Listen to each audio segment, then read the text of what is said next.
Yo, what's up guys, and welcome to a brand new video over on SoRare. So in today's video, what we're going to be doing is going through some early investments you guys can make for the new Underdog and Specialist tournaments. As always, if you guys are interested in signing up to SoRare, there is a referral link down below. Once signing up and winning 5 cards on the bidding market, you will win yourself a free tradable limited card.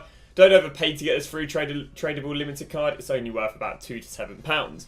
On top of that, you do have to be 18 to play SoRare because it is real life money, and that real life money can easily be lost as well as being made.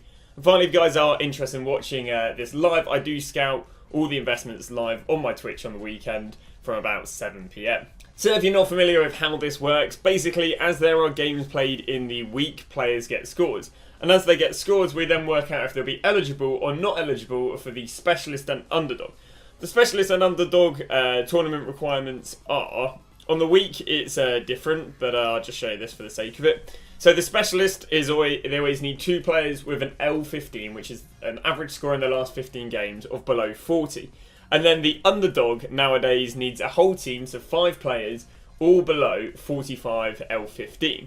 So what we do is we then go and look at the games, and we go and find players that have decent L5s, which means they played really well in the last 5 games, but they have a low L15 of either below 45 or 40. Obviously depending on what tournament we're going to put the players into.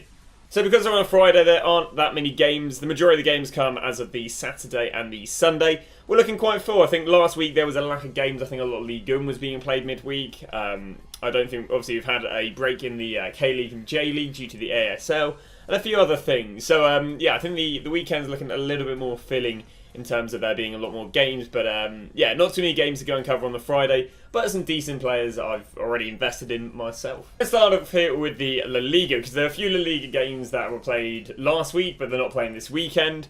I think, again, I'd imagine it's because the Liga have, like, basically their cup competitions.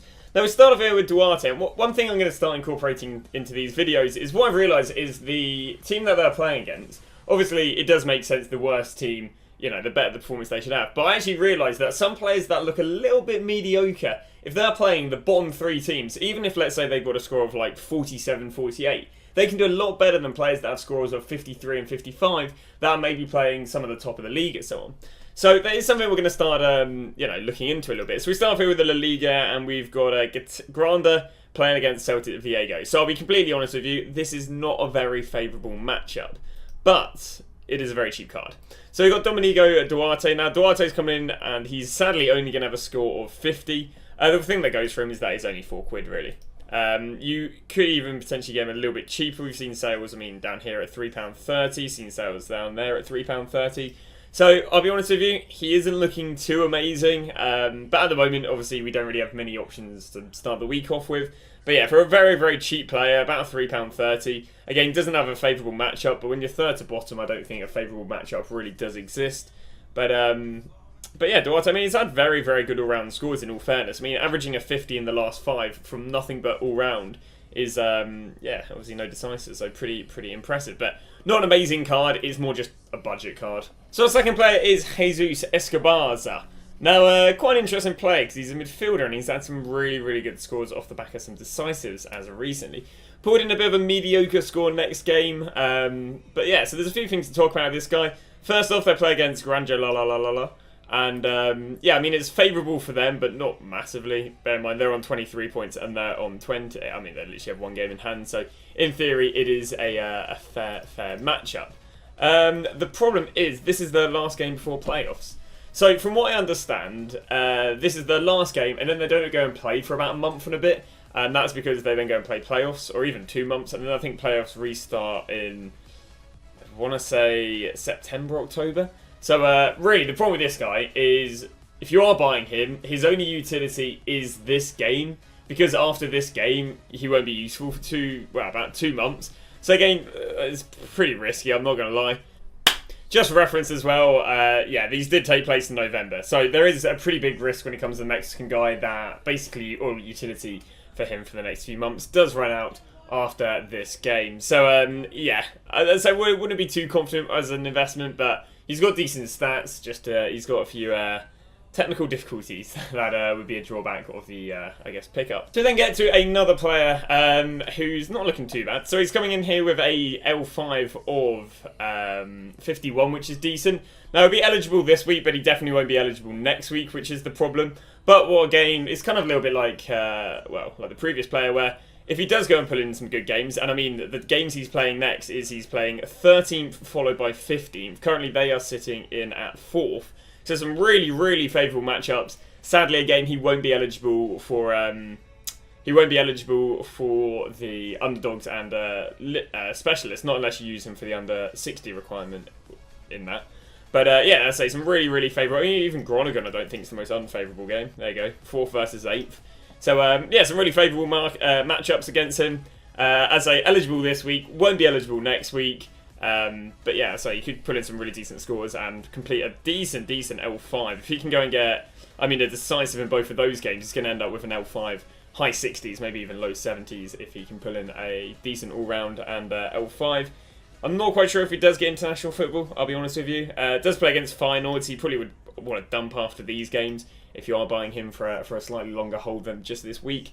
But yeah, Dimitri Limanos with some nice favourable matchups. I think they've had 3 really favourable matchups because they've literally just come off the back of playing 16th. They had 16th, 13th and 15th in a row, which is, yeah, I mean, decent, I guess, for anyone who has a FC20 stat. Get to Lucinio Rasilde. And, well, I've already picked up 7 of this guy. The reason I picked up 7 is just due to what we saw last week, where when there's a low supply of a player, and any increase in demand, he can do pretty well. There's a few things that work for and against this guy. His L5 is about to be 53, which is decent. His L15 is also only 43, which means he could literally have another good game of like 60, 70, and still be eligible for underdog. So, what are the drawbacks with Matey? First drawback is they play against Melgar and Sporting Gianco. Now, Sporting Gianco with games in hand are probably top of the league. At the moment, these are top of the league, but they've played 3 games in hand of this team. And, yeah, I mean, same points, 3 games in hand, not too amazing. We also have Melgar, who, again, have, well, if they won their next game, aka against them, obviously they would be top of the league because they would have, you know, equal games played to them. So they don't have the most favourable matchups, if I'll be honest with you. The good thing about these cards, though, is that it is the beginning of the league, so in theory there is a lot of utility left in these cards, unlike that Mexican, you know, card that literally is only available this week and then not available for a while.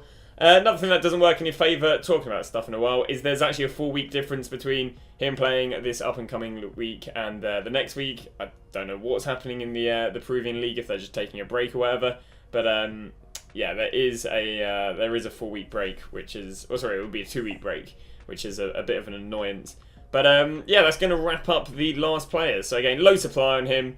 At the moment, top of the league, playing against 2 games that are very similar, if not better, in that game, although I wouldn't want to be holding on to him for that game. So again, probably not a player I'm going to put into my team, just because there's a chance, because of the week difference here, that they become quite undemanded after deadline. But there we go, we got ourselves Luciano Recalde. So we then moved to SoRare, and SoRare had a absolutely stunning game last game, bagging 3 goals and a assist. He's actually not been on too bad a form. Not amazing all round there, but another goal there, and 45 or 46 there as an all round is pretty decent.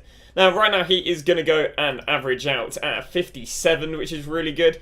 He's also got a few things working in favour of him. So first off, you know, at £24 right now, he's a little bit more than what I'd like to pick him up for, because he is up from about £19, but he is going to pull out a very, very impressive feat. So I do have to, you know, I do have to give him that. But yeah, what's quite decent after him is, because he's going to go and lose that score right there. If he goes and pulls another really, really good score, like 70 plus, his L5 is going to be very, very impressive. Now, I'm not going to lie, if he does go and pull another good score, I think at the moment we're replacing the 1, 2, 3, 4, 5, 6, 7, 8, 9, 10, 11, 12, 13, 14, 15. So right now we're replacing the 72, which is how he can get such a high score but not exceed the maximum, because the 28 difference isn't enough to push this over, well, basically push it up 4, which is good. But yeah, if he goes and pulls another good score, he won't be eligible for the, what's it called, underdogs. But what he will end up having is a pretty impressive L5, because his L5 will be made up of 100, 72, 40, 46, and then obviously potentially 60, 70 plus, which will leave him with a decent L5. So it's a bit of a, potentially it's a bit of a win-win situation if you do hold on to him. If he doesn't have a good performance, then you know, what he could do is he could stay eligible for the next game, and obviously if he does have a good performance,